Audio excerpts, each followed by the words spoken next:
Hello everyone. आज हम पढ़ेंगे साइंस के क्वेश्चंस। तो पहला क्वेश्चन है हमारा, मरीचिका एक उदाहरण है ना। तो ये किसका उदाहरण है? प्रकाश के अपवर्तन और पूर्ण आंतरिक परावर्तन। हमें लगता है कि सिर्फ टोटल इंटरनल रिफ्रैक्शन होगा, लेकिन ये जो है रिफ्रैक्शन भी है, ठीक है। मतलब दोनों है, प्रकाश का अपवर्तन और पूर्ण आंतरिक परावर्तन, दोनों के कारण हमें क्या दिखते हैं? मरीचिका दिखती है, ठीक है। रेगिस्तान में घुटनों का जो जोड़ होता है वो उसे क्या बोलते हैं, है ना। तो घुटनों का जो जोड़ होता है उसे क्या बोलते हैं? हिंज या फिर कोर संधि।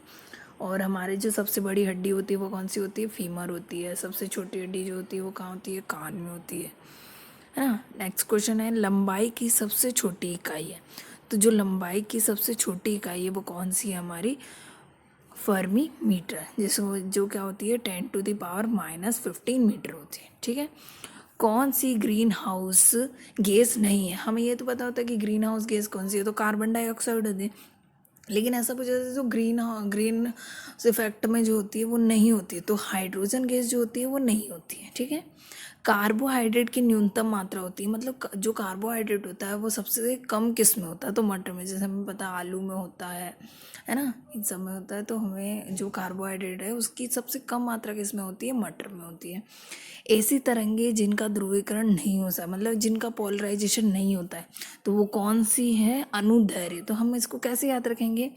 तो देखो, ध्रुवीकरण नहीं हो सकता, तो जो ये दिख रहा हमें, ठीक है, ये ध्रुवी। तो वैसे यहाँ पे क्या है? अनुदैर्घ्य, ठीक है। ऐसे हम याद रख सकते हैं। अश्व शक्ति किसकी इकाई है? तो अश्व शक्ति, तो शक्ति हमें इसमें ही दिख रहा है ना। तो जैसे शक्ति यहाँ दिख रहा है हमें, तो वही शक्ति की क्या है?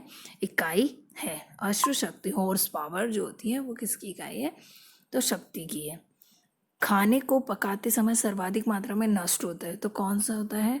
सर्वाधिक मात्रा में क्या नष्ट होता है? तो विटामिन नष्ट होता है। हमने देखा होगा कि मतलब कि जो भी सब्जी होती है अगर हम उनको धो लेते हैं तो कौन सा विटामिन नष्ट होता है? तो विटामिन सी नष्ट हो जाता है। वैसे अगर हम पकाते हैं तो भी इसके क्या होता है? विटामिन नष्ट हो जाते हैं। जल शीशा या वाटर ग्लास का रासायनिक सूत्र क्या है? तो क्या है? Na2SiO, ठीक है। मिल्क ऑफ मैग्नीशिया क्या है? तो ये क्या है? मैग्नीशियम हाइड्रोक्साइड है। किस किस संश्लेषित रेशा को, किसी संश्लेषित रेखा को कृत्रिम सिल्क के नाम से जाना जाता है? तो रेयॉन। क्यों?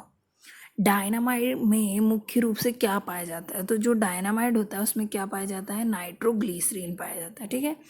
सूर्य की किरणों का कौन सा भाग सोलर कुकर को गर्म करता है? मतलब जो हमने सोलर कुकर रखते हैं तो कौन सी वो होती है? तो अवरक्त किरणें होती है, ठीक है। माइका क्या है? तो विद्युत का कुचालक है। माइका जो है वो क्या है? विद्युत का कुचालक है। नेत्रदान में नेत्र का किस भाग को दान किया जाता है? ये तो सबको पता रहता है कि नेत्रदान में हम किसको दान करते हैं? कॉर्निया जो पार्ट होता है उसको दान करते हैं, ठीक है। पीले फॉस्फोरस को रखा, जो फॉस्फोरस रखा होता है ना, जो माचिस में हमने देखा हो, सभी लोगों ने देखा हो, तो उसको जो फॉस्फोरस होता है उसको हम किस में रखते हैं? पीले फॉस्फोरस, लाल फॉस्फोरस को किस में रखते हैं? जल में रखते हैं। मनुष्य के शरीर में मांसपेशियों की संख्या कितनी है? तो जो मांसपेशियां होती हैं उनकी संख्या कितनी है? 24 है। और जोड़े बोले तो कितने हो जाएंगे? 12 जोड़े। वन जीन वन एंजाइम, ये सिद्धांत किसने दिया? तो वीडल एवं टेटम ने, ठीक है। तो one gene one enzyme, Videl एवं टेटम। पृथ्वी का ध्रुवीय व्यास विषुवतीय व्यास से छोटा होता है, कितना? 42 किलोमीटर। देखिए, जो ध्रुवीय व्यास है, मतलब कि ये पृथ्वी है, ये पोल है और ये पोल, तो ये ध्रुवीय व्यास जो होता है वो विषुवतीय व्यास है ना, ये बोलना चाह रहा है, ठीक है। तो विषुवतीय व्यास से छोटा है, कितना छोटा है? 42 किलोमीटर। सिनकोना पौधे कि किस भाग से कुनैन प्राप्त होता है? तो तने की छाल से। जैसे कि हल्दी कहाँ से प्राप्त होती है? तने से। आलू जो होता है वो क्या होता है? तना होता है, ठीक है। भारत में हरित क्रांति के जनक जो है वो कौन है? MS स्वामीनाथन, ठीक है।